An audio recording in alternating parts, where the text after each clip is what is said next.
Alright guys, we're meditating more on the ideas of abundance and how the natural world is abundant.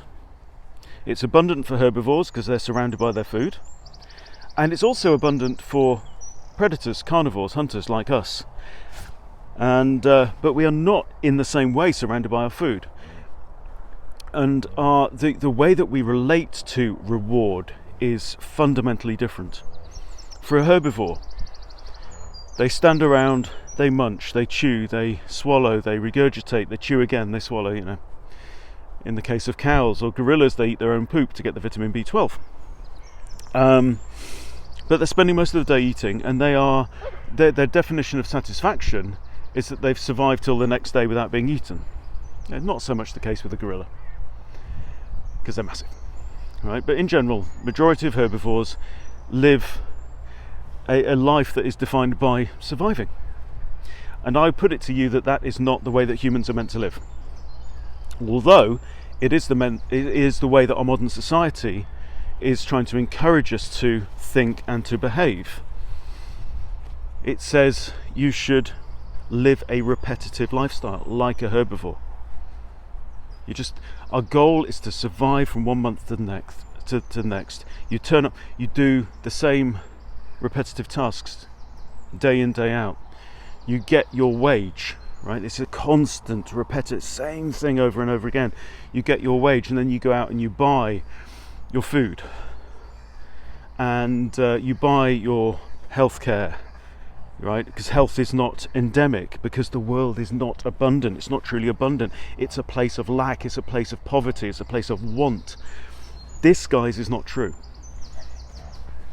And my suggestion to you is that proceeding through life as though that were true is not the way to satisfaction and joy, because we're not designed that way.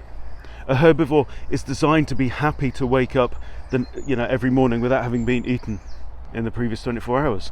That is not your place in life. You are designed to chase different goals. It's more than surviving. It's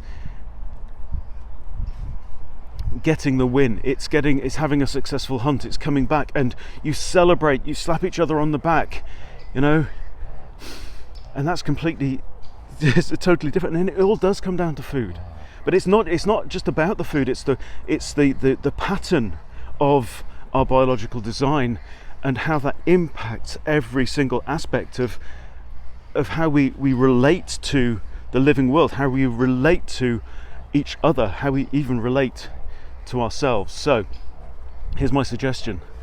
Look at your life. Is your life built around just making it through to the next day, the next month, just being able to pay the bills?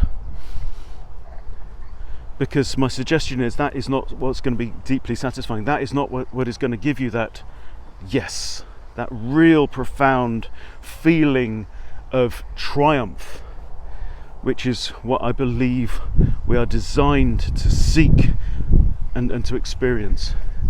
So let's reject the repetition. Let's reject the mundane, mechanical, mechanistic influence of the Industrial Revolution, and say I'm meant for more than this. I'm meant for more than being a cog in a machine. And then that creates a space for us to say, okay, well, what is there for me? Let's go out and find it. See you next time.